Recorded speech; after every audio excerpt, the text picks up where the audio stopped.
नमस्कार, न्यूज के इकलौते फैमिली शो न्यूज की पाठशाला में आप सभी का स्वागत है। मैं हूं सुशांत सिन्हा। ये वो पाठशाला है जहां सबकी क्लास लगती है और कायदे से क्लास लगती है। खबर का हर चैप्टर विस्तार से खोलता हूं ताकि आप उस खबर के मास्टर होकर निकलें। सबसे पहले आपको बताता हूं कि आज पाठशाला में आपके लिए क्या क्या लेकर आया हूं। पीएम मोदी का वो प्लान जिससे आप जेब में नोट रखना छोड़ देंगे। ऐसा क्या प्लान कर रही है सरकार? आप नोट रखना क्यों जेब में बंद कर देंगे, इसके बारे में आज आपको बताऊंगा। 1 दिसंबर से हरे हरे गुलाबी गुलाबी नोटों पर आफत आने वाली है। वो आफत क्या है उसके बारे में चैप्टर खोलकर बताऊंगा। इसके अलावा यूएस और ब्रिटेन हैरान है, डंके की चोट पर रूस से कैसे दोस्ती निभा रहे हैं पीएम मोदी। आज ये भी आपको दिखाऊंगा। डंके की चोट पर बोलो तुमको जो बोलना है, लेकिन भारत वही करेगा जो भारत चाहता है और भारत के हित में है। ये नरेंद्र मोदी करके दिखा रहे हैं। आज उसका चैप्टर भी, भारत की दोस्ती वर्सेस अमेरिका की फर्जी दोस्ती का चैप्टर भी आपको दिखाऊंगा कि भारत कैसे दोस्ती निभाता है और यह अमेरिका दोस्ती के नाम पर क्या करता है। आज श्रद्धा मर्डर केस की बात भी करूंगा। वो मशीन जो बताएगी आफताब ने श्रद्धा को कैसे मारा। श्रद्धा मर्डर केस दिल्ली पुलिस नहीं साइंस सुलझाएगा क्या? आज इसके बारे में बात करूंगा। और आखिर में वो सैनिक जो युद्ध लड़ेंगे लेकिन कभी मरेंगे ही नहीं। ये कौन से सैनिक है जो मरेंगे ही नहीं? युद्ध में जाएंगे, भयंकर युद्ध होगा, गोला बारूद सब चल रहा होगा, लेकिन वो मरेंगे नहीं। किस देश ने वो सैनिक तैयार कर लिए हैं? आज इसका चैप्टर भी। लेकिन पाठशाला में सबसे पहले दिन भर की बड़ी खबरों का एक साथ रिवीजन, फिर खोलूंगा पहला चैप्टर।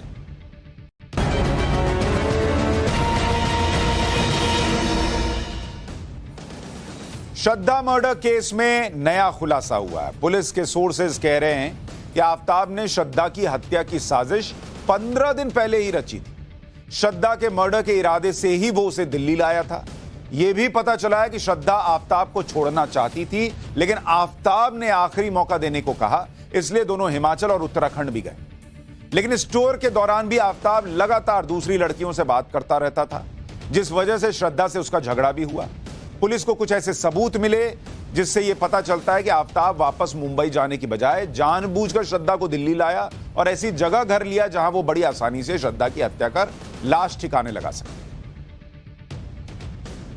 2024 के लिए विपक्षी एकता की बात करने वाले नीतीश कुमार ने अरविंद केजरीवाल पर निशाना साध दिया है।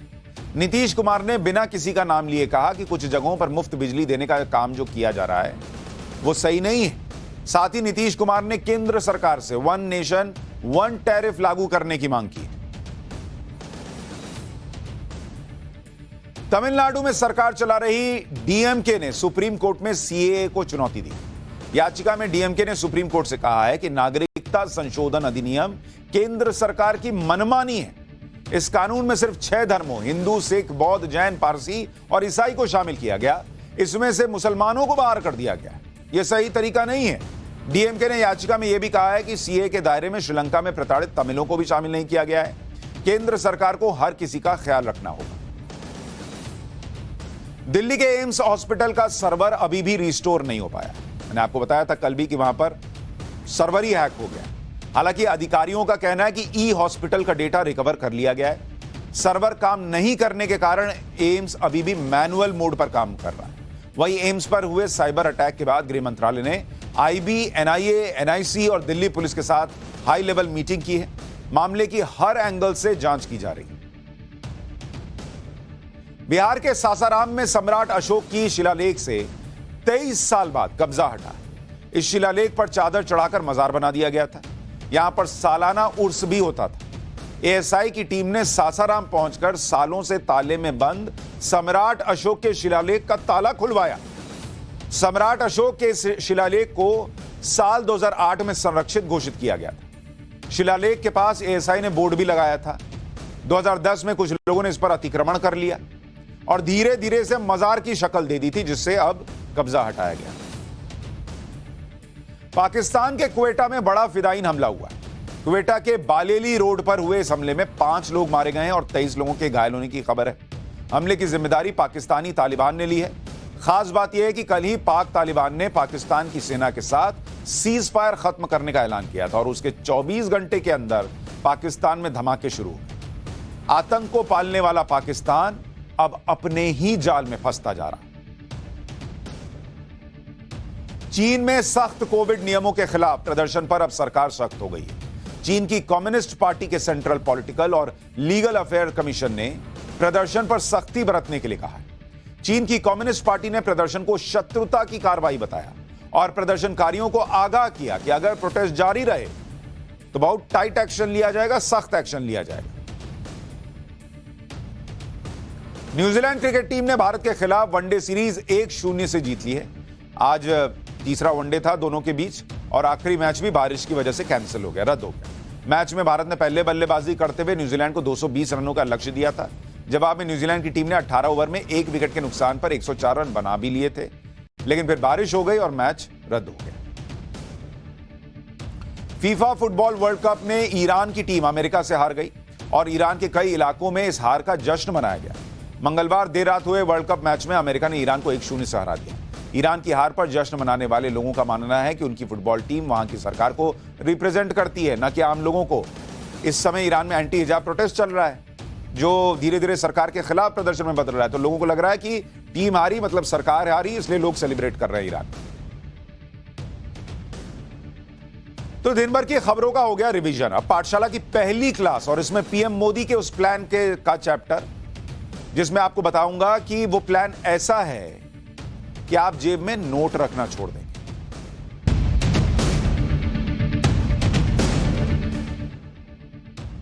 अब आपके मन में भी पहला थॉट प्रोसेस तो यही होगा कि पीएम मोदी ऐसा क्या करने वाले भाई कि जिससे जेब में नोट रखना लोग छोड़ देंगे। फिर नोटबंदी होने वाली है क्या? पहला ध्यान उधर ही जाता है ना। तो आपको बताता हूं कि भारत में अब ऐसा बदलाव होने जा रहा है जो दुनिया के बहुत कम देश अब तक कर पाए। और प्रधानमंत्री नरेंद्र मोदी का अगर आप 8 साल देखेंगे तो वो लगातार चेंजेस पर काम कर रहे हैं कि देश में क्या ऐसे चेंजेस करें जो लॉन्ग रन में देश के हित में और दुनिया से मैच खाते हो। दुनिया जिधर जाए उधर भारत पहले से मौजूद हो या भारत कम से कम उस दिशा में बढ़े। तो इस दिशा में अब एक नया कदम नरेंद्र मोदी सरकार या देश में उठने जा रहा है। क्या है भाई?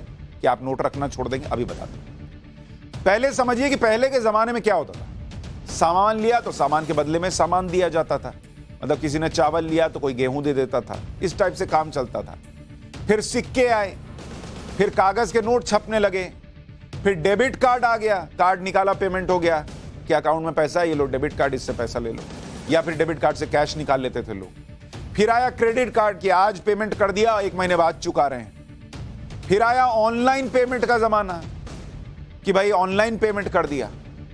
लेकिन अब रुपए का नया रूप आ गया है और इसका नाम है डिजिटल रुपया। आपको सुनकर हैरानी होगी, लेकिन आज जो चैप्टर आपके सामने लेकर आया हूं जिसमें मैं कह रहा हूं कि नोट रखना बंद हो जाएगा और इसका बड़ा देश में इंपैक्ट पड़ने वाला है, यह है डिजिटल रुपया। और यह डिजिटल रुपया जो है वो कैसे देश को बदलेगा या देश को बदल सकता है, आज इसका चैप्टर आपको बताऊंगा। 1 दिसंबर से यह डिजिटल रुपया आ रहा है। क्या आने वाले वक्त में आप नोट भूल जाएंगे, नोट रखना बंद हो जाएगा? डिजिटल रुपया क्या हवा में उड़ने वाली चिड़िया है भाई? इसके बारे में तो पता होना चाहिए। क्या डिजिटल रुपया आपको जल्द मिलने वाला है? डिटेल बताऊंगा, लेकिन पहले शुरू से शुरू कर रहा हूं। रिजर्व बैंक ऑफ इंडिया ने, आरबीआई ने इसका पायलट प्रोजेक्ट शुरू कर दिया और इसका एक चरण पहले से ही चल रहा था। कल इसका सेकंड फेज शुरू होगा। अब आप कहेंगे ये डिजिटल रुपया चल रहा है, हमको पता ही नहीं है। अभी बताता हूं। और कहा यह जा रहा है कि सब कुछ प्लान के मुताबिक रहा तो डिजिटल रुपया ही लेन देन का भविष्य होगा। डिजिटल रुपया, आपके जेब में जो नोट है वो धीरे धीरे धीरे धीरे दुनिया छोड़ देंगे। आप जेब में नोट रखना छोड़ देंगे, डिजिटल रुपया चलेगा।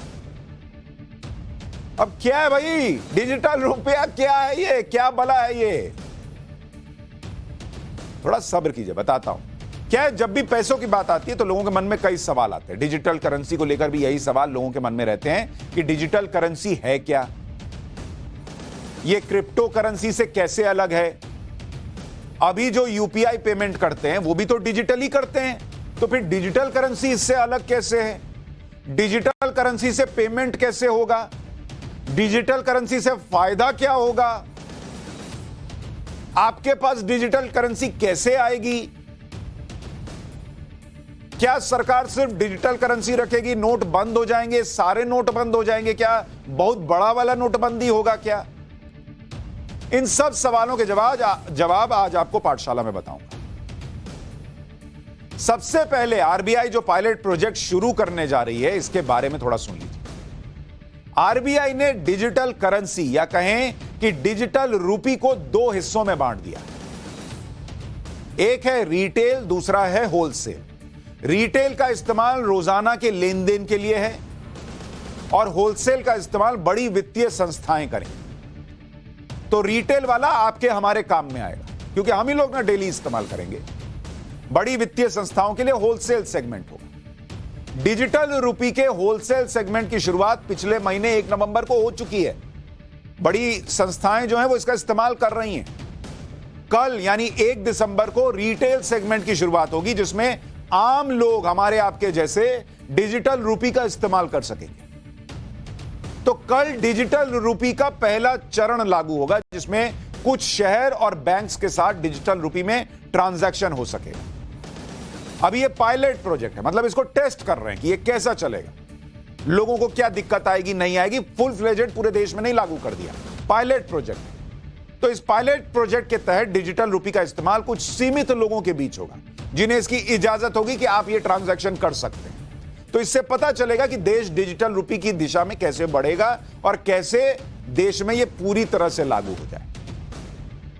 डिजिटल रूपी से जुड़ा पायलट प्रोजेक्ट अभी देश के 4 शहरों में शुरू होगा। दिल्ली में शुरू हो रहा है, मुंबई में शुरू हो रहा है, बेंगलुरु में शुरू हो रहा है और भुवनेश्वर में शुरू हो रहा है। तो जो दिल्ली, मुंबई, बेंगलुरु और भुवनेश्वर में लोग रहते हैं, उनमें कुछ लोग जो है वो डिजिटल रूपी का इस्तेमाल कर पाएंगे। और इसके लिए 8 बैंक्स चुने गए हैं, जिनमें फर्स्ट फेज में 4 बैंक होंगे। स्टेट बैंक ऑफ इंडिया होगा, आईसीआईसीआई बैंक होगा, यस बैंक होगा और आईडीएफसी फर्स्ट बैंक होगा। इस 4 बैंक में जिनके अकाउंट हैं, उनके लिए ये डिजिटल रूपी का ऑप्शन होगा। इन 4 शहरों में रहने वाले कंज्यूमर और व्यापारी जिनका अकाउंट इन बैंक्स में है, वो डिजिटल रूपी का इस्तेमाल कर सकेंगे। अगर पायलट प्रोजेक्ट में सब कुछ सही रहा तो फिर डिजिटल रूपी का दायरा बढ़ा दिया जाएगा, सब शहर में होगा, सब बैंक में होगा और फिर नोट जो हैं धीरे धीरे टाटा बाय बाय हो सकते हैं। अब समझिए कि डिजिटल करेंसी क्या है। इतना डिजिटल करेंसी सुन रहे हैं, अगली नोटबंदी तो नहीं है, नोट चला जाएगा, मेरा क्या होगा, वो कपड़े के नीचे जो नोट छुपाए थे वो कहां जाएंगे, ये सब बहुत टेंशन है भाई। डिजिटल करेंसी या इलेक्ट्रॉनिक रूपी आपके कैश का डिजिटल या इलेक्ट्रॉनिक वर्जन है। मतलब जो नोट आप रखते हैं उसका वो डिजिटल वर्जन है। जैसे पहले याद है आपको, आप लोग, हम लोग, सब लोग क्या करते थे, फोटो खींचते थे, फिर रील साफ होने जाती थी, फिर वो छप के आती थी, तो वो फिजिकल वर्जन। आजकल क्या है, डिजिटल फोटो है, आपके मोबाइल में है, लैपटॉप में है, सब जगह व्हाट्सएप पे भेज दिया, धक से चला गया। वैसे ही अब नोट छप के आते हैं, लेकिन डिजिटल करेंसी जो आपका नोट है उसका इलेक्ट्रॉनिक वर्जन है। थोड़ा क्लियरिटी आई?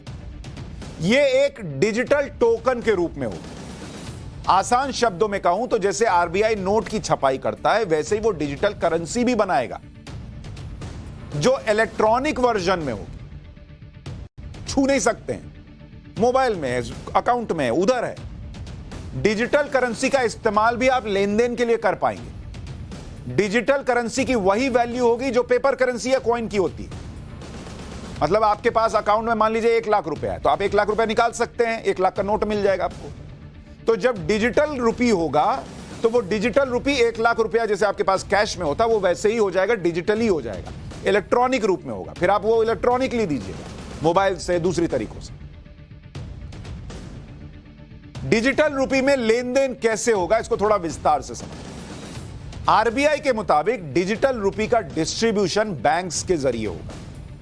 जिन बैंक्स को डिजिटल रूपी मिलेगी वो यूजर्स को डिजिटल वॉलेट की सुविधा देगा। वॉलेट मतलब पर्स, बटुआ, जिसमें आप रखते हैं, अभी फिजिकल बटुआ रखते हैं, उसमें डिजिटल बटुआ होगा, अकाउंट आपका एक तरीके से। इसी डिजिटल वॉलेट के जरिए लोग डिजिटल टोकन में पेमेंट करेंगे। डिजिटल वॉलेट के जरिए एक व्यक्ति दूसरे व्यक्ति को पेमेंट कर सकता है।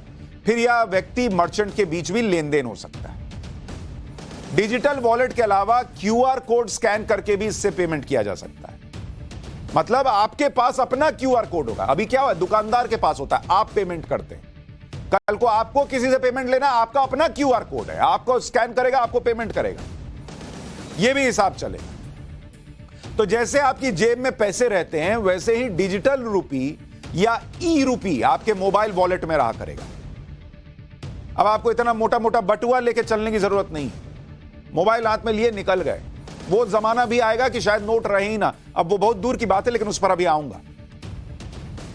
अब आप ये समझिए कि ये कैश पेमेंट या यूपीआई या ऑनलाइन पेमेंट से अलग कैसे है। आपके मन में भी बेसिक प्रश्न आ रहा होगा कि भाई मेरे अकाउंट में पैसा है, मैं अभी भी यूपीआई पेमेंट कर देता हूं, तो उससे ये अलग कैसे।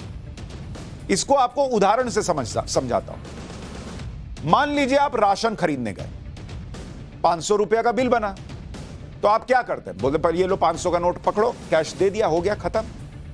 अब जो दुकानदार और आपके बीच में लेन देन हुआ, उसे कोई ट्रैक नहीं कर सकता कि वो 500 रुपया जो है वो आपने उस दुकानदार को दिया। वो नोट इधर से उधर टहलता रहेगा। फिर किसी दिन बंगाल में किसी मंत्री के यहां इतना इतना गुलाबी नोट निकल आता है, क्योंकि पता नहीं वो नोट कहां से कहां बह रहा है। तो फिजिकल करेंसी का हिसाब रखना मुश्किल है।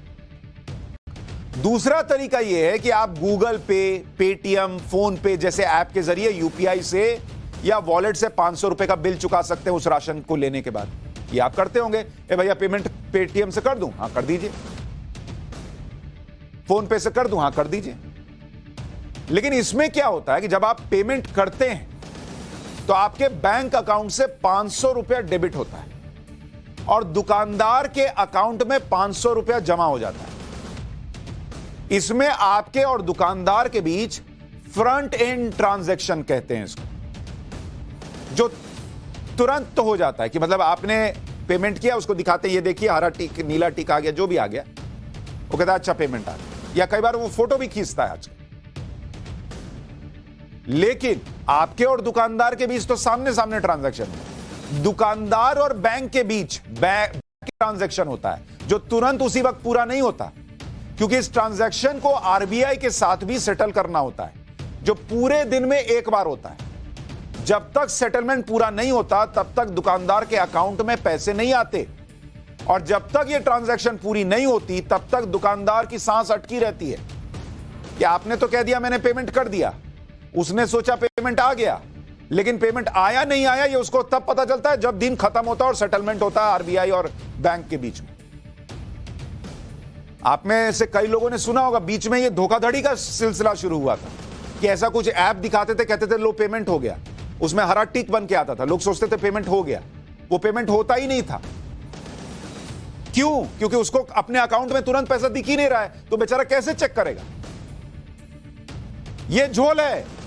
आप जब यूपीआई पेमेंट कर रहे हैं या फोन पे या पेटीएम से पेमेंट कर रहे हैं, अब ई रुपी या डिजिटल करेंसी में यह होगा कि आपके बैंक अकाउंट से गए 500 रुपए तुरंत दुकानदार को मिल जाएगा, क्योंकि फ्रंट और बैक एंड ट्रांजैक्शन एक साथ होगा।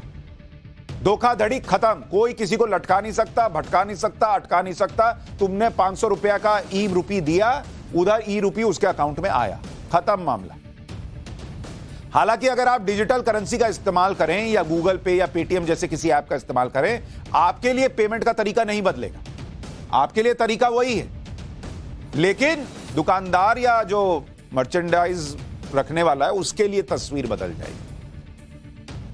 आरबीआई की तरफ से डिजिटल करेंसी को लाने के पीछे सबसे बड़ा मकसद है क्रिप्टो करेंसी के खतरे से बचना।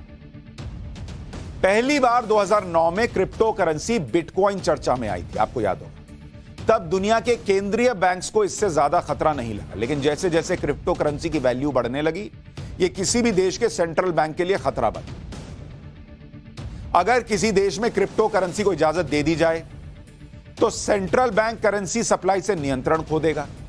ऐसी भी चिंताएं जताई गई कि क्रिप्टो मौद्रिक नीति को प्रभावित कर सकता है, क्योंकि तब देश में एक ऐसी करेंसी लीगल हो जाएगी जिसकी वैल्यू स्थिर नहीं है। पता नहीं ना, आज आपके पास जो क्रिप्टो है उसकी वैल्यू कुछ है, दूसरे के पास जो है उसकी कुछ है। ऐसा थोड़ी कि मेरा 100 रुपए का नोट और आपका 100 रुपए का नोट दोनों 100 रुपया ही है। आपकी क्रिप्टो करेंसी अलग, उसकी अलग, वो भी मार्केट पे ऊपर नीचे हो रही है। इसके अलावा डिजिटल करेंसी को इसलिए लॉन्च किया गया क्योंकि यह डिजिटल इकोनॉमी को बूस्ट देगा। पहली बात, करेंसी मैनेजमेंट सिस्टम सस्ता और ज्यादा प्रभावी होगा। डिजिटल करेंसी से होने वाली ट्रांजैक्शन को ट्रैक किया जा सकेगा। यह एक बड़ा हथियार बनेगा। कैश को ट्रैक करना बहुत मुश्किल है। डिजिटल करेंसी आ जाएगी और धीरे धीरे यही प्रचलन में आ गई तो फिर किसका पैसा कहां से कहां जा रहा है, एक एक चीज को ट्रैक किया जा सकता है, जिससे फ्रॉड का खतरा भी कम हो जाएगा। डिजिटल करेंसी से आपका पैसा ज्यादा सुरक्षित रहेगा। डिजिटल करेंसी का चलन बढ़ेगा तो नोट कम छापने होंगे। डिजिटल करेंसी को आप कैश भी करवा सकेंगे। डिजिटल करेंसी से पेमेंट का तरीका ज्यादा सुरक्षित और आसान होगा। डिजिटल करेंसी क्रिप्टो करेंसी का लीगल विकल्प भी बनेगा। जो तकनीक इसमें इस्तेमाल होगी उससे ट्रांजैक्शन कॉस्ट भी कम हो जाएगा। ऐसा नहीं कि डिजिटल करेंसी के आने से कैश में लेन देन या यूपीआई जैसी तकनीक खत्म हो रही है, बल्कि डिजिटल करेंसी के रूप में यूजर्स के पास एक और विकल्प अभी बढ़ रहा है। डिजिटल करेंसी और क्रिप्टो करेंसी में भी क्या फर्क है, यह भी आपको बता देता हूं। डिजिटल करेंसी पूरी तरह से सेंट्रलाइज्ड है। भाई आरबीआई ला रही है ना, तो विश्वास कर सकते हैं आप इस पे। क्रिप्टो करेंसी पूरी तरह से डिसेंट्रलाइज्ड है। कहां से आ रही है, कौन ला रहा है, कुछ पता नहीं। डिजिटल करेंसी लीगल फ्रेमवर्क में आप बोल सकते हैं इसने धोखा किया, ये मेरा पैसा था, ये वो जो भी। क्रिप्टो करेंसी का कोई लीगल फ्रेमवर्क नहीं है, कोई नियम कायदा कानून नहीं। डिजिटल करेंसी सेंट्रल बैंक के जरिए रेगुलेटेड है। क्रिप्टो करेंसी किसी अथॉरिटी से रेगुलेटेड नहीं, कोई माई बाप नहीं है उसका। डिजिटल करेंसी तय और स्थिर वैल्यू की होगी, जबकि क्रिप्टो करेंसी डिमांड और सप्लाई पर निर्भर करती है उसकी वैल्यू। डिजिटल करेंसी यूजर की पहचान उसमें मौजूद होगी कि कहां से कहां पैसा जा रहा है, किसका पैसा है। क्रिप्टो करेंसी कौन इस्तेमाल कर रहा है, कौन बना रहा है, यह कुछ नहीं पता। अभी आपको बता रहा था ना कल मैं कि एम्स में जो सर्वर हैक हुआ उसमें एक कहानी यह भी चल रही है कि 200 करोड़ रुपया क्रिप्टो करेंसी में मांगा गया। दिल्ली पुलिस मना कर रही है, लेकिन एक कहानी ये चल रही है। या कई जगहों पर आजकल क्रिप्टो करेंसी में फिरौती मांगते हैं। क्यों? क्योंकि पकड़ में ही नहीं आएगा कहां गया पैसा। डिजिटल करेंसी ट्रांजैक्शन को आसानी से ट्रेस किया जा सकता है, ट्रैक किया जा सकता है। क्रिप्टो करेंसी ट्रांजैक्शन जो है उसको ट्रैक करना बहुत मुश्किल है। तो ये दोनों में मेजर फर्क है। अच्छा, डिजिटल करेंसी को लॉन्च करने से सरकार का पैसा भी बचेगा। डिजिटल करेंसी का चलन बढ़ेगा तो नोट कम छापने पड़ेंगे और नोट छापने से होने वाला खर्च भी कम होगा। आप में से बहुत लोगों को शायद नहीं पता होगा कि जैसे अगर एक 100 रुपया का जो नोट है,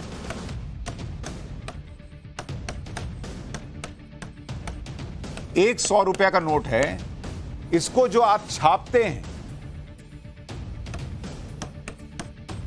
इसको छापने में 15 से 17 रुपया का खर्च आता है।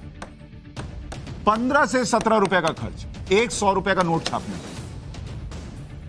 यानी 17% का खर्च है नोट की छपाई में। और उनमें से एक नोट की लाइफ साइकिल कितनी होती है? 4 साल रहती है मानते हैं। तो 17 रुपया जो खर्च है वो ऑपरेशन कॉस्ट है, जिसमें प्रिंटिंग है, डिस्ट्रीब्यूशन है और स्टोरिंग है।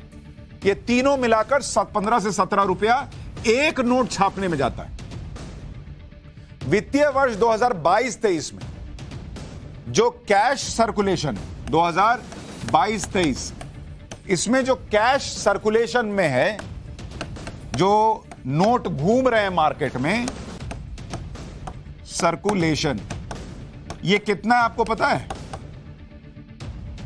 यह है 31,05,721 करोड़ रुपए के नोट इस वक्त मार्केट में। 31 लाख करोड़ के नोट। और वित्तीय वर्ष 2022-23 में कितने नोट छपे हैं? ये नोट जो छपे वो 2,225 करोड़ नोट छपे हैं। और इसमें खर्च कितना आया? छापने का खर्च जो प्रिंटिंग का आया वो 4,984 करोड़ रुपए चले गए इस नोट को छापने। तो ये पैसा भी बचेगा जैसे जैसे डिजिटल करेंसी जो या डिजिटल रुपया जो आ रहा है वो प्रचलन में आ जाएगा। क्योंकि भारत में डिजिटल पेमेंट कैसे बढ़ा है वो भी आपको बताता हूं। नवंबर 2016 में यूपीआई से जुड़े बैंकों की संख्या 30 थी। तब एक महीने में नंबर ऑफ ट्रांजैक्शन 2,90,000 के होते थे और जो वैल्यू थी ट्रांजैक्शन की, मतलब 100 करोड़ रुपए का यूपीआई ट्रांजैक्शन होता। अब जब हम 2022 में खड़े हैं, यूपीआई से जुड़े बैंकों की संख्या 30 से बढ़कर 365 हो गई है। तब एक महीने में नंबर ऑफ ट्रांजैक्शन 730 करोड़ रुपए, 730 करोड़ के अब होने लगे हैं ट्रांजैक्शन, 730 करोड़ ट्रांजैक्शन। और इसकी वैल्यू निकालिएगा तो 12,11,582 करोड़ रुपए का ट्रांजैक्शन सिर्फ यूपीआई में हो रहा है। 100 करोड़ का होता था, अब हम 12 लाख करोड़ से ऊपर आ चुके हैं। यह दुनिया बदली है पिछले कुछ सालों। दुनिया के करीब 80% सेंट्रल बैंक डिजिटल करेंसी पर या तो काम कर चुके हैं या उसे लागू कर चुके हैं। जो हम अब कर रहे हैं वो कर रहे हैं, दुनिया में लोग कर रहे हैं। 80% बैंक फॉर इंटरनेशनल सेटलमेंट्स, जो सेंट्रल बैंक्स का क्लब है, उसके मुताबिक आने वाले 3 सालों में दुनिया की 20% आबादी उन देशों में रहेगी जहां डिजिटल करेंसी का इस्तेमाल होगा। अप्रैल 2020 में चीन ने डिजिटल करेंसी पर काम शुरू कर दिया था। आधिकारिक तौर पर दुनिया में सबसे पहले अक्टूबर 2020 में बहामास ने सैंड डॉलर नाम से डिजिटल करेंसी को लॉन्च किया। अक्टूबर 2021 में नाइजीरिया पहला अफ्रीकी देश बन गया जिसने डिजिटल करेंसी को लॉन्च कर दिया। पूर्वी कैरेबियाई यूनियन में शामिल 7 देश इसे लागू कर चुके। इसके अलावा अमेरिका है, कनाडा है, यूके है, रूस है, सऊदी अरब, यूएई, स्वीडन, दक्षिण कोरिया, थाईलैंड, सिंगापुर, मलेशिया समेत कई ऐसे देश हैं जो अभी इसे परख रहे हैं। जैसे हम परखने जा रहे हैं वैसे ये लोग भी कर रहे हैं। मतलब ये डिजिटल रुपया भविष्य है और इसीलिए देश के लिए बड़ा इंपॉर्टेंट है, क्योंकि कई खर्चे बचेंगे, ट्रेसिंग ट्रैकिंग हो सकेगी, फर्जीवाड़ा रुकेगा, नकली नोट का मामला भी खत्म होगा। नकली नोट छपेंगे नहीं। आप जब डिजिटल करेंसी, क्या नकली नोट छापिए। एक जमाने में कुछ पत्रकारों ने समझाया था, जब 2000 का वो नोट आया था, कि उसमें चिप लगा हो। वो चिप वाला नोट तो कोई नहीं आया, लेकिन जो वो कॉन्सेप्ट था कि चिप जानकारी दे दे वगैरह वगैरह, वो डिजिटल करेंसी में हो सकता है। फिजिकल में कैसे? डिजिटल में तो आप देख सकते हैं इधर से उधर घूमा। तो खैर ये भविष्य की बात है, लेकिन धीरे धीरे अगर इसका प्रचलन अच्छा चला, बढ़ गया, तो नोट कम होंगे और इसका प्रचलन बढ़ता चला जाएगा। पाठशाला में अब भारत की दोस्ती और अमेरिका की फर्जी दोस्ती का चैप्टर। इसमें आपको बताऊंगा कि कैसे पीएम मोदी डंके की चोट पर रूस से दोस्ती निभा रहे हैं।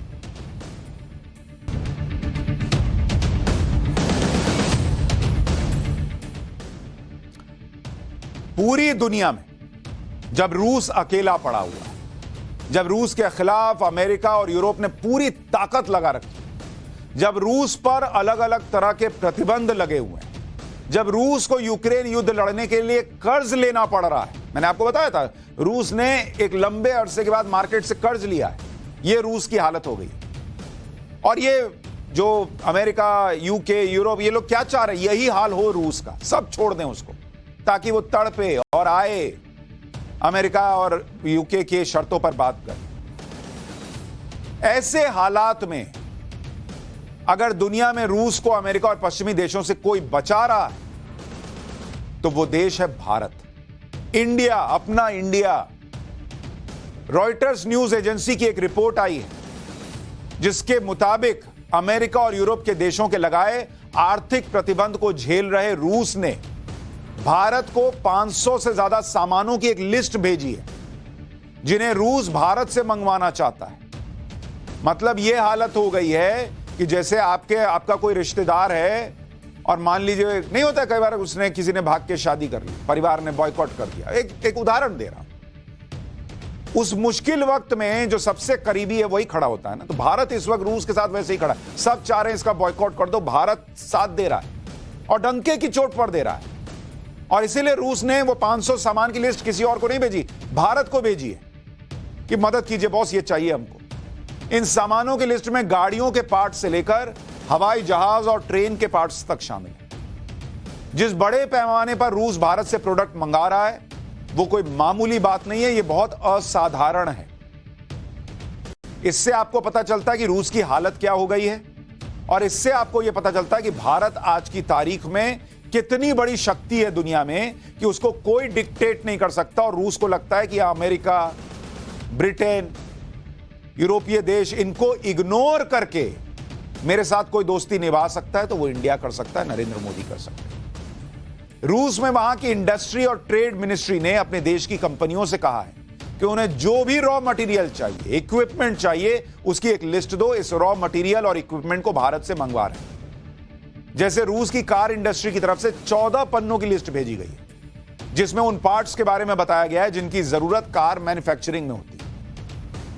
पिस्टन है, ऑयल पंप है, इग्निशन कॉइल्स है, जैसे इंजन कंपोनेंट्स के अलावा बम्पर्स, सीट बेल्ट सब इंडिया से जा रहा है।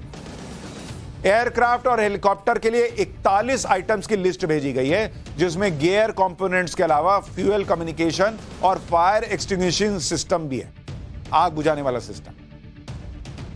इसके अलावा रूस का तेल भी भारत लगातार खरीद रहा है। ये मदद तो दे ही रहे हैं।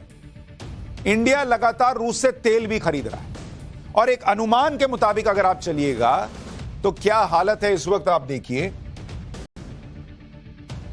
नवंबर के महीने में, जिसमें इस वक्त हम हैं, आज आखिरी दिन है नवंबर का, रूस से भारत ने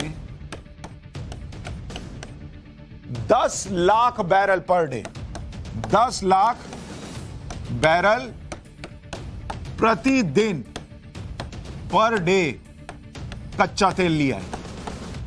per day boss, per day हम ले रहे हैं। उधर अमेरिका कह रहा है ये आप क्या कर रहे हैं, ब्रिटेन कह रहा है ये क्या कर रहे हैं, हम उधर उसको कोने में दबा रहे हैं, आप जो है मदद किए जा रहे हैं। हम ले रहे हैं, बहुत क्लियर है। ये लड़ने का वक्त नहीं है। तुम लोग उकसा के लड़ रहे हो, तुम अपना देखो, हम अपने देश के लोगों को देखेंगे ना। भारत का स्टैंड क्लियर है और इससे रूस भारत का टॉप ऑयल सप्लायर बना हुआ है और रूस की आर्थिक हालत जो है उसमें ये भारत का योगदान है। अगर ये तेल खरीदना भारत बंद कर दे तो रूस के लिए बहुत दिक्कत हो जाएगी। तो ये दूसरी मदद भारत कर रहा है। रूस के बाद इराक आता है जहां से भारत ने नवंबर में 9,60,000 इराक से लिया है, 9,60,000 बैरल पर डे कच्चा तेल खरीदा है।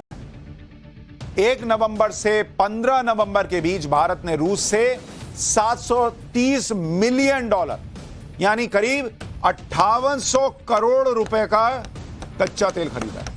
5800 करोड़ का। इससे पहले अक्टूबर में रूस ने भारत को कच्चे तेल की कुल जरूरत का 22% रूस ने दिया था अक्टूबर के महीने में। तो तुम हमें ज्ञान दे सकते हो लेकिन हम ज्ञान लेने के मूड में है नहीं, यह इंडिया ने क्लियर कर दिया। हम इस वक्त रूस से तेल लेने के मूड में क्योंकि इसकी हमको जरूरत है। हम इस वक्त रूस की मदद करने के मूड में क्योंकि उसने हमेशा हमारी मदद की है जब जब हमको जरूरत पड़ी और बिना शर्त के मदद की है।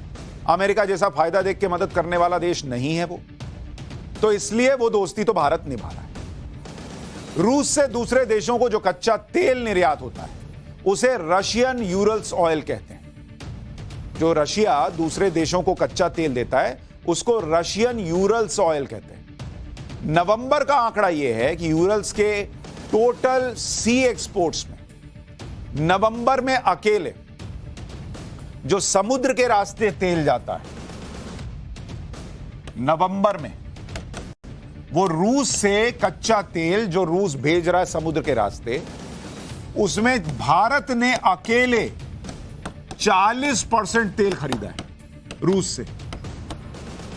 देख रहे हैं आप, ये तब है जब अमेरिका नाक रगड़कर थक गया कि भैया रूस से मत लो तेल, हम ले रहे हैं 40% तेल समुद्र के रास्ते से जो रूस भेज रहा है। दुनिया में 100% में से 40% हम ले रहे हैं, इंडिया ले रहा है। डंके की चोट पे चल रहा है बॉस। और रूस से तेल खरीदना सस्ता भी है, क्यों नहीं लेंगे। 3 दोस्त हैं, 4 दोस्त हैं, 2 ने आपस में लड़ाई ले ली, तुम आपस में लड़े हो, हम क्यों बंद कर दें यार। हमारी बातचीत चलेगी। ऐसा होता है ऑफिस में? नहीं होता। ऐसा होता है स्कूल में, बच्चे करते होंगे। अभी हम अपना देखेंगे, तुम्हारा देखेंगे। तुम दोनों आपस में लड़ लीजिए, मान लीजिए 3 दोस्त है, 2 आपस में लड़ लिए, हमको उससे नोट्स लेना है एग्जाम में पास होने के लिए, हम दोस्ती तोड़ लें। उसने मुझसे तो लड़ाई की नहीं है और तुम जबरदस्ती उसको जो है रगड़े जा रहे हो। रूस का तेल सस्ता है। ब्रेंट क्रूड ऑयल जो दुनिया भर में कच्चे तेल की कीमतों का बेंचमार्क है, उसके मुकाबले रूस का तेल सस्ता पड़ता है। जो ब्रेंट क्रूड ऑयल जिसको कहते हैं, जो दुनिया भर में तेल की कीमत क्या होगी इसका रेट बेंचमार्क होता है, वो $85 पर बैरल है, इसके आसपास चल रहा है। जबकि रूस से जो हम लेते हैं, जिसका मैंने आपको नाम बताया, यूरल्स, अगली बार कोई बोलेगा यूरल्स क्रूड क्या है, ये बोलेगा यूरल्स क्रूड वो है जो रूस से तेल आता है, उसकी कीमत है $58 प्रति बैरल। तो बॉस हमको पैसा बच रहा, हम नहीं लेंगे उससे, सिर्फ तुम कह दिए इसलिए छोड़ देंगे। अगर तुमको बहुत ज्यादा दोस्ती निभानी है, तुम दो $20 में, फिर हम सोचेंगे। यानी करीब $27 बच रहा है भारत का रूस से तेल लेने में। तभी ना यहां तेल की कीमत नहीं बढ़ रही है, दुनिया भर में तेल की कीमत बढ़ रही है। आस पड़ोस में लोग 200, 250, 300 रुपए लीटर तेल खरीद रहे हैं, आप अभी भी वही 80, 90, 100 रुपए में खरीद रहे। कैसे? इसी वजह से। अब अमेरिका और पश्चिमी देशों को रूस का तेल बहुत परेशान कर रहा है और उन्हें लग रहा है कि इसे कंट्रोल करना चाहिए। तो 5 दिसंबर से G7 और EU देशों ने, यूरोपीय यूनियन के देशों का वो प्रस्ताव भी लागू होने वाला है जिसमें रूस के तेल पर प्राइस कैप लगाने की बात कही गई थी। मैंने इसके बारे में थोड़ा आपको बताया था। रूस के तेल पर $60 से $70 प्रति बैरल के प्राइस कैप का प्रस्ताव है, लेकिन फाइनल प्राइस कैप क्या होगा यह अभी तय नहीं हुआ। इसके अलावा 5 दिसंबर से ही यूरोपीय यूनियन ने समुद्री रास्ते से आने वाले रूसी तेल पर प्रतिबंध लगा दिया।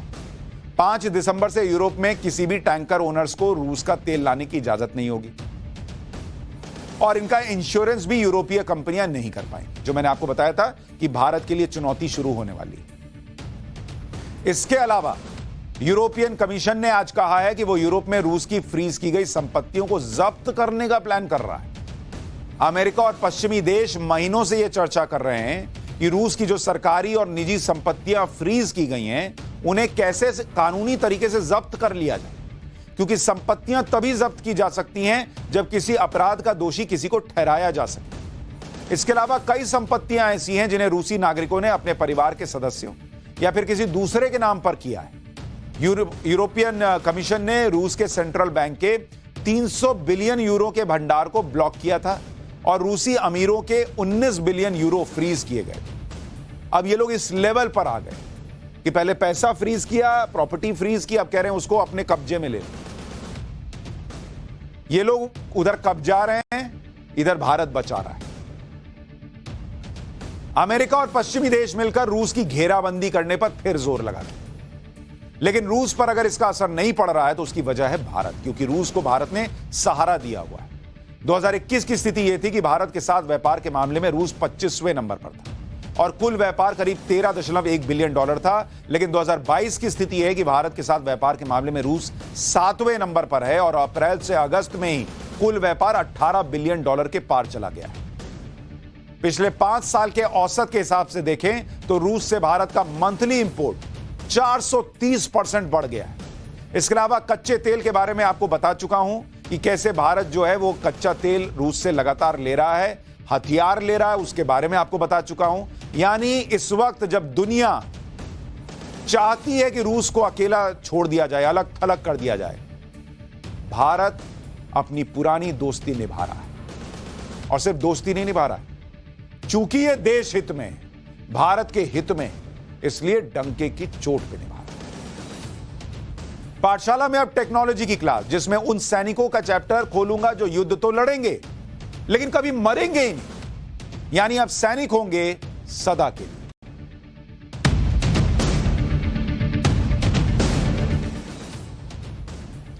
अमेरिका के गन कल्चर के बारे में अक्सर आप खबरें पढ़ते हैं ना, गन कल्चर चल रहा है, बंदूक लेके धड़ धड़ धड़ धड़ मार दिया। आए दिन अमेरिका में मास शूटआउट की घटनाएं होती हैं। इस दौरान आम लोगों के साथ साथ पुलिसकर्मियों की भी जान जाती। इससे निपटने के लिए अब अमेरिका के कई राज्य रोबोट्स का सहारा ले रहे हैं, लेकिन सैन फ्रांसिस्को पुलिस खतरनाक किस्म के रोबोट्स का इस्तेमाल करने वाली है, जिनके पास लाइसेंस टू किल होगा। मतलब अब आदमी नहीं लड़ेगा, रोबोट लड़ेगा। और जब रोबोट लड़ेंगे तो मरेंगे क्या?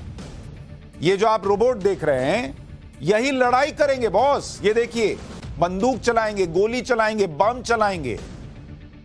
इंसान नहीं लड़ेगा, इंसान को गोली नहीं लगेगी। अब ये रोबोट जाके लड़ाई करेंगे। मारो जिसको मारना, मर जाएगा वो। क्या रोबोट क्या मरेगा? और इनके पास लाइसेंस टू किल होगा, यानी ये रोबोट्स गोली मार सकेंगे। ये क्राइम कंट्रोल के फील्ड में एक बड़ा कदम है। पाठशाला में इन्हीं किलर रोबोट्स के बारे में आज आपको विस्तार से बताने जा रहा हूं, जो एक सैनिक का काम करेंगे, सोल्जर का। युद्ध की पूरी दुनिया बदलने वाली है बॉस। अमेरिका की सैन फ्रांसिस्को पुलिस ने एक प्रस्ताव तैयार किया था, जिसके मुताबिक पुलिस आधुनिक रोबोट्स का इस्तेमाल आर्मी स्टाइल में करेगी। जब अधिकारियों और पुलिस के जवानों के साथ आम लोगों की जिंदगी खतरे में होगी और पुलिस विभाग के पास कोई दूसरा विकल्प नहीं होगा, यानी इमरजेंसी के हालात होंगे, तो इन रोबोट्स का प्रयोग किया जाएगा। ये रोबोट्स दुश्मन को पहचानेंगे, उसे गोली मारने में सक्षम होंगे। जैसे मतलब हैं रोबोट, लेकिन एकदम सैनिक की तरह पहचान के गोली मारेंगे। ऐसा नहीं कि किसी निर्दोष को मार दिया। और इनके पास राइट टू किल है, मतलब मारो, जब मार के आओ, वो हिसाब रहेगा। आप सोचिए, जो भारत में आतंकी हमला हुआ था 26/11 वाला, उसमें अगर ऐसे रोबोट्स वाले सैनिक होते तो अपने सैनिकों के लिए कितना खतरा कम हो जाता। अंदर गए, जाओ मारो, 2-4 रोबोट मार दो, अपने को क्या फर्क पड़ रहा, मशीन है, फिर बना लेंगे। पुलिस के इस प्रस्ताव को San Francisco board of supervisors ने मंजूरी दे दी। हालांकि इस दौरान इसका यह कहते हुए विरोध किया गया कि जिन हालात में इन रोबोट्स के इस्तेमाल की मंजूरी दी गई है वो बहुत साफ नहीं है। इससे पुलिस में हथियारों के इस्तेमाल की आदत बढ़ेगी, जो पहले से ही आक्रामक है। इसलिए एक मशीन को इंसानों की जान लेने की इजाजत नहीं दी जा सकती। लेकिन सैन फ्रांसिस्को में हाई प्रोफाइल और मास फायरिंग के खतरे को देखते हुए पुलिस के इस प्रस्ताव को मंजूर कर लिया गया। सैन फ्रांसिस्को पुलिस पहले से ही रोबोट्स का प्रयोग करती भी आ रही है, लेकिन उनका इस्तेमाल बम का पता लगाने के लिए होता था। सैन फ्रांसिस्को पुलिस 2011 से रोबोट्स का इस्तेमाल कर रही है। पुलिस विभाग के पास 17 रोबोट्स हैं, जिनमें से 12 काम कर रहे हैं। सैन फ्रांसिस्को पुलिस के पास फिलहाल किलर रोबोट्स नहीं है, और जो मौजूदा रोबोट्स हैं उन्हीं को मॉडिफाई करके गोली चलाने में सक्षम बनाया जाएगा। जब तक नए रोबोट्स नहीं मिल जाते जो बंदूक चलाने वाले फीचर से लैस होंगे, तब तक मौजूदा रोबोट्स में क्या बदलाव किए जाएंगे, यह भी आपको बताता हूं। सैन फ्रांसिस्को पुलिस के पास रिमोट से कंट्रोल होने वाले रोबोट्स हैं। इन रोबोट्स में पैन डिस्ट्रप्टर लगे होते हैं, जिनकी मदद से आईडी बॉम्ब को डिफ्यूज किया जाता है। पैन डिस्ट्रप्टर टूल में बदलाव करके 12 शॉटगन शेल फिट किए जाएंगे। इसके बाद ये रोबोट्स गोली चलाने में सक्षम हो जाएंगे। सैन फ्रांसिस्को पुलिस के पास अमेरिकी सेना के रोबोट्स भी हैं, जो वेपन लोड करने के बाद गोली चला सकते हैं। रोबोट्स में ग्रेनेड लॉन्चर, मशीन गन और एंटी मटीरियल राइफल भी फिट किए जा सकते हैं। ये सारे हथियार फिट होने के बाद रिमोट कंट्रोल की मदद से पुलिस रोबोट को खतरे वाली जगह पर भेजेगी और गोली चलाएगी। उधर से गोली लगेगी रोबोट को, इधर से गोली मारेगा रोबोट तो वो लगेगा किसी आतंकी को, क्रिमिनल को, किसी और को। गोली चलाने का कमांड पुलिस अधिकारी ही देगा, लेकिन पुलिस अधिकारी की जान को खतरा नहीं होगा, क्योंकि वो तो कहीं और बैठा है। सैन फ्रांसिस्को पुलिस फिलहाल जिन रोबोट्स का इस्तेमाल कर रही है उनके बारे में थोड़ा आपको बता देता हूं, क्योंकि इन्हीं रोबोट्स को मॉडिफाई करके किलर रोबोट्स बनाया जाएगा। F5A रोबोट, ये हर तरह के काम कर सकता है जिसको आप देख रहे हैं। 38 किलो तक का वजन उठा सकता है, सीढ़ियां चढ़ने में भी सक्षम है। फिर एक ये लोग यूज कर रहे हैं, उसका नाम है F6A। ये हैवी ड्यूटी रोबोट है। ये 29 किलो का वजन उठा सकता है, बॉम्ब ट्रेस करने में सक्षम है, सीढ़ियां चढ़ सकता है, व्हील एडजस्ट कर सकता है।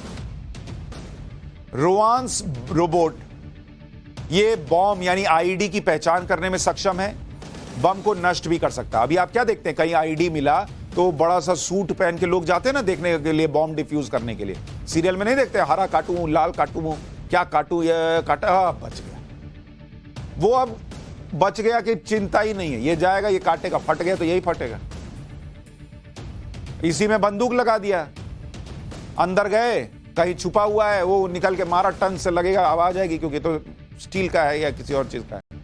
इधर से ये टन मारेगा तो उधर से वो टन टन आ जाएगा। ये हालत होगी। अगला रोबोट जो इनके पास है उसका नाम है क्विंटियो टैलेंट। जमीन और पानी में चल सकता है, आईईडी को लोकेट करके नष्ट कर सकता है, भारी सामान उठाने में सक्षम। एक है आई रोबोट। फर्स्ट लुक रोबोट, ये बेहद हल्के होते हैं, अपना साइज एडजस्ट कर सकते हैं। ये इसके पहिए टैंक के पहिए जैसे होते हैं, गड्ढे में गिरने के बाद भी दोबारा चल सकते हैं। मतलब वो नहीं कि अरे रोबोट पलट गया, अब घाए घाए घाए घाए चक्का घूम रहा, कुछ कर नहीं भाई, ये अपने आप को एडजस्ट कर लेगा। इन सभी रोबोट्स को 10 से 20 मीटर की दूरी से ऑपरेट किया जा सकता है। अमेरिका में पहली बार पुलिस ने किसी अपराधी को मारने के लिए रोबोट का इस्तेमाल 2016 में किया था। अमेरिका के डलास में जुलाई 2016 में लोग शांतिपूर्ण प्रदर्शन कर रहे थे। लोगों का प्रोटेस्ट पुलिस फायरिंग में 2 युवकों की मौत के खिलाफ था। इसी दौरान 2 बंदूकधारियों ने पुलिस पर हमला कर दिया। वहां भगदड़ मच गई। हमले में 5 पुलिसकर्मियों की मौत हो गई थी। हमले के बाद एक हमलावर पुलिस की गिरफ्त में आ गया, लेकिन दूसरा छिप गया और लगातार पुलिस पर फायरिंग कर रहा था। उसे मारने के लिए पहली बार पुलिस ने रोबोट का इस्तेमाल किया। पुलिस ने एक रोबोट पर बम बांधा, हमलावर के पास भेजा। यह उसी रोबोट की तस्वीर है जो आप देख रहे हैं। जैसे ही रोबोट हमलावर के नजदीक पहुंचा, उसमें बंधे बम को ब्लास्ट कर दिया गया। इस तरह से पुलिस ने हमलावर को मार गिराया और रोबोट फटा तो फटा। अमेरिका ने पुलिस के अलावा सेना में भी रोबोट्स का इस्तेमाल बढ़ा है और इसके लिए भारी भरकम बजट भी अलॉट किया जाता है। अमेरिका में सेना के पास कई रोबोट्स हैं जो बॉम्ब डिफ्यूज करने से लेकर बंदूक और ग्रेनेड लॉन्चर भी चला सकते हैं। ये देख रहे हैं, ये रोबोट है। इसके अलावा अमेरिका ने बॉर्डर सिक्योरिटी के लिए रोबोटिक डॉग्स का प्रयोग शुरू कर दिया, जो आपको दिखा रहा हूं। कुत्ते जैसा चल रहा है ना, लेकिन चल रहा है कैसे? जैसे कदम ताल करते हुए चलने वाला कुत्ता है। रोबोट डॉग्स को 20 पाउंड का पेलोड लेकर पहाड़ पर चढ़ाकर नीचे की ओर और पत्थर पर चलाकर टेस्ट किया गया। अमेरिकी सेना में कई रोबोटिक व्हीकल हैं जो रिमोट कंट्रोल से चलते हैं और खतरे वाले इलाकों में भेजे जाते हैं। आर्टिफिशियल इंटेलिजेंस और रोबोट्स के रिसर्च पर अमेरिका का सालाना खर्च भी बहुत है। रोबोट टेक्नोलॉजी पर 61,000 करोड़ से ज्यादा का सालाना खर्च कर रही है अमेरिका। अमेरिकी नेवी सबसे ज्यादा 14,300 करोड़ रुपए सालाना खर्च करती है। आर्टिफिशियल इंटेलिजेंस पर अमेरिकी सेना सालाना 8,300 करोड़ रुपए खर्च करती है। अच्छा, जिन रोबोट्स के बारे में आपको बताया, ये सभी रिमोट से कंट्रोल होते हैं, लेकिन भविष्य के लिए ऐसे रोबोट्स तैयार किए जा रहे हैं जिनके पास अपना खुद का दिमाग होगा। अब आप देखिए ये भाई को, ये रोबोट है भाई, चल रहा है, इंसान जैसा चल रहा है, इसको देखिए आप। और वो युद्ध के दौरान इंसानों की तरह लड़ाई लड़ेंगे। आप देखिए किस तरह से ये चल रहा है, सब कुछ कर रहा है, और अब इसको बंदूक भी देंगे। ये तस्वीरें रोबोट सोल्जर की हैं जिसे जंग के लिए तैयार किया जा रहा है। अब आप देखिए, उसको बंदूक दिया और एकदम सीधा निशाना, इसको धक्का दिया पीछे से, तो ऐसा नहीं कि जाके गिर गया। अब आप देखिए इसको, कितना कमाल का है। ये पीछे से मारा, मारो कुछ नहीं, तब भी गोली मार दिया, फिर मारा, फिर गोली निशाने पे मार रहा है, गिर गया। देखिए इसको मारा तो अभी उल्टा दाएं से वहीं फिर गोली मार दिया, इसको घुमा के छोड़ दिया। देख रहे हैं, अब इसको चक्कर तो आता नहीं है, इसको कहीं घुमा के छोड़ दो, वो वहीं मार रहा है, मुंह पे बॉल मार रहे हैं, वहीं मार रहा है। ना घुमाने से चक्कर आ रहा है, ना बॉल का असर है, जो इसको थाम दे दिया गया टारगेट वहीं मार रहा है। ये देखिए, ड्रम फेंका, गिर गया, फिर उठेगा, फिर मारेगा। देखिए ये देखिए, ये फिर उठा, वो लोग भाग के कहीं हम को ना मार दे, इधर से आया, उसको मार के गिरा दिया, इसको फर्क ही नहीं पड़ रहा है, फिर उठेगा, फिर मारेगा। देखिएगा, इसको हमारे यहां आम भाषा में थेथर बोलते हैं, लेकिन युद्ध के मैदान में ऐसा थेथर सैनिक मिल जाए जो मरे भी नहीं और सामने वाले को मारता चला जाए, और क्या चाहिए। फिर देखिए, पीछे से मार रहे हैं, आगे से मार, उसका बॉडी क्या है, उसका सिर फटने वाला है, खून है कहीं, हाथ पीछे करके धक्का दिए, पीछे से मार रहा है। वो हीरो है कि गिर जाएगा, फिर उसको चक्कर आएगा, फिर हीरोइन गाना गाएगी, कुछ नहीं, फिर खड़ा होकर फिर मारेगा। ये फ्यूचर रोबोट्स बन रहे हैं, आप देखिए। और ये दुनिया का भविष्य हो रहा है। आप देखिए, गुस्से में टेबल भी पलट दिया। ये जबरदस्त कमाल का रोबोट बन गया। और अब जब ये सैनिक होंगे तो युद्ध तो होगा, भयंकर युद्ध होगा, लेकिन सैनिक मरेंगे नहीं। लेकिन एक चिंता ये है, 2 चिंता, दूसरे तरफ से भी ऐसे ही सैनिक रहे तब क्या होगा। और दूसरी चिंता ये है कि अगर इसका फ्यूज उड़ गया मतलब कुछ दूसरा प्रोग्रामिंग हो गया और आपको ही मारने लगा, तब सोचिए। लेकिन जब मारने मरने की बात हो रही है तो अब उस मर्डर केस का जिक्र करता हूं जिसकी चर्चा देश भर में। पाठशाला में श्रद्धा मर्डर केस का चैप्टर जिसे दिल्ली पुलिस नहीं साइंस सुलझाएगा।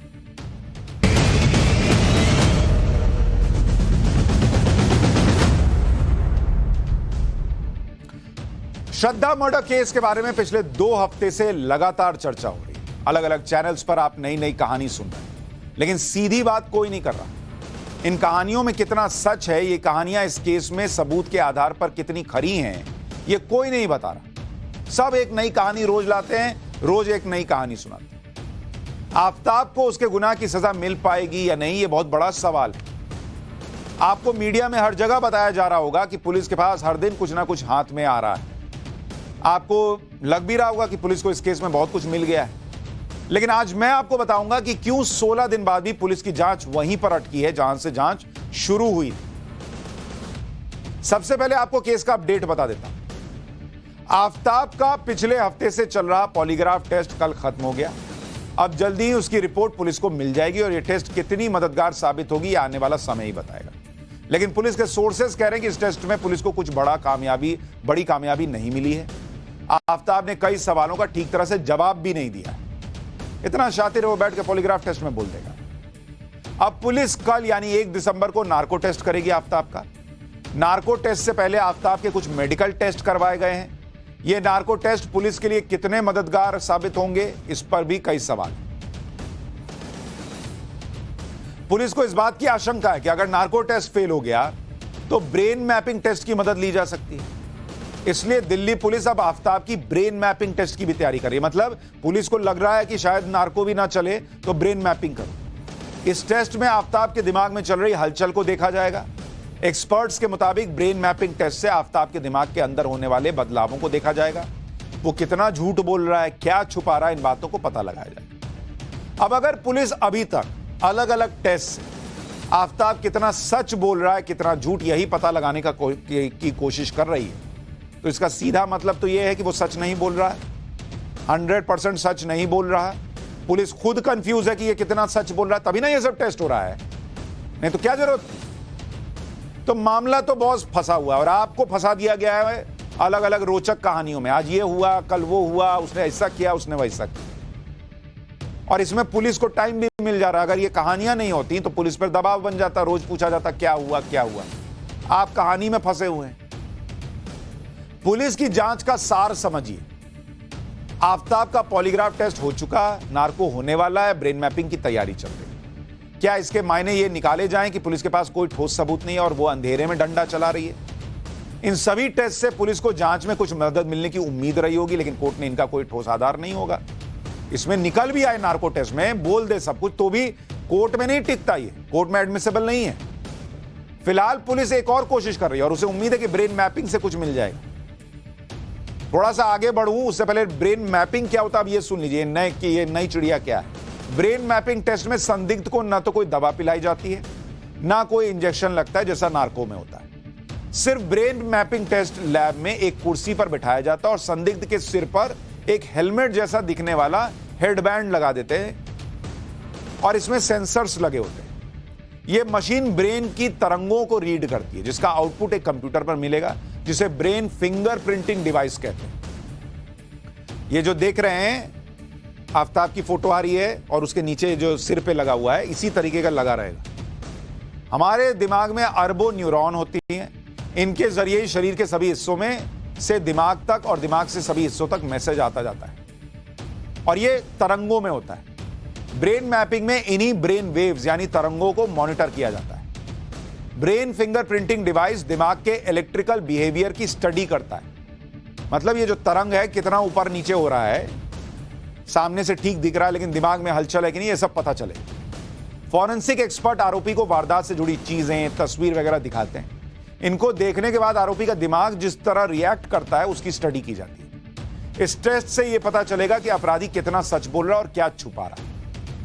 लेकिन यह भी फूल प्रूफ नहीं है कि 100% पता ही चल जाएगा, और कोर्ट में तो चलता ही नहीं। अगर कल आफताब के नार्को टेस्ट से कोई ठोस क्लू नहीं मिलता है तो ब्रेन मैपिंग के लिए अदालत से परमिशन मांगी जाए। यानी पुलिस खुद कॉन्फिडेंट नहीं है कि कल नार्को टेस्ट में क्या मिलेगा। सारी उम्मीद अब कहां जाके टिकी है?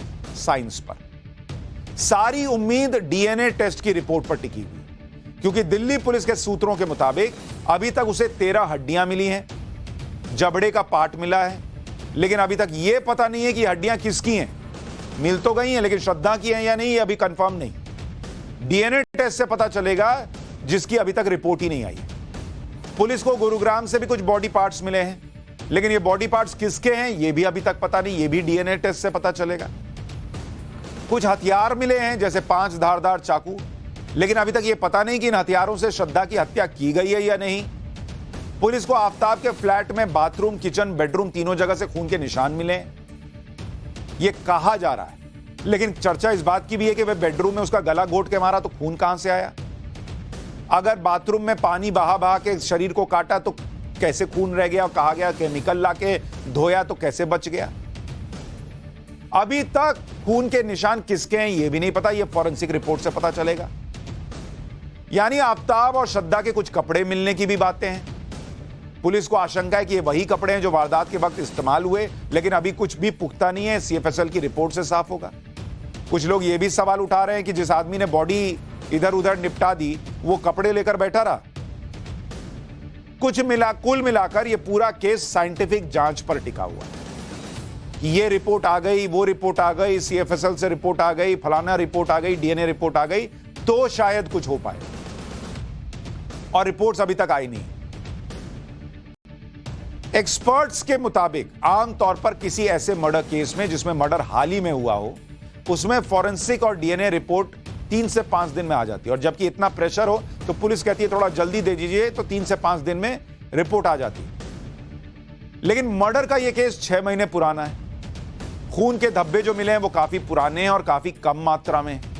हड्डियां जो मिली हैं उनमें बोन मैरो नहीं है, जिससे डीएनए मैच आसानी से हो जाता है, इसलिए सिर्फ हड्डियों के जरिए डीएनए मैचिंग में देरी हो रही है। कई मामलों में ऐसा भी होता है कि केस से जुड़ी जांच का वर्कलोड ज्यादा होने से भी फॉरेंसिक रिपोर्ट में देरी होती है। क्योंकि सबसे अहम बात यह है जो आप सभी को समझनी होगी कि इस केस में जो हड्डियां मिली हैं, जो खून के धब्बे मिले हैं, पहले तो यह कंफर्म करना होगा कि ये एक ही इंसान के हैं भी या नहीं। 13 हड्डी मिल गई, 13 की 13 श्रद्धा की है भी या नहीं ये भी नहीं पता। अभी एक भी श्रद्धा की है या नहीं ये भी नहीं पता। जब यह पता चल जाएगा कि हड्डियां और खून के धब्बे एक ही इंसान के हैं, तब फिर पिता के डीएनए से मैचिंग की जाएगी, जिससे पता चलेगा कि ये हड्डियां और खून के धब्बे श्रद्धा के ही हैं या नहीं। इतनी प्रक्रिया के बाद ही यह तय हो पाएगा कि श्रद्धा की मौत हो चुकी है। इसके बाद पुलिस को यह साबित करना होगा कि श्रद्धा का मर्डर हुआ और आफताब ने ही उसका मर्डर किया। तो चलिए, घंटी बज गई अब। और इस तरह के केसेस जो है वो आसान नहीं होते हैं।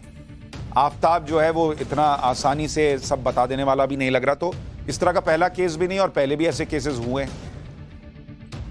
जिसमें पुलिस को जांच में घुमाया भी गया और बड़ी मुश्किलें भी आई। लेकिन उम्मीद कीजिए कि फॉरेंसिक रिपोर्ट में कुछ निकल आए, वरना उसके अलावा अभी तक कम से कम कुछ हाथ में दिख नहीं रहा। पाठशाला में आज के लिए इतना ही। कल रात 8:50 में मुलाकात होगी।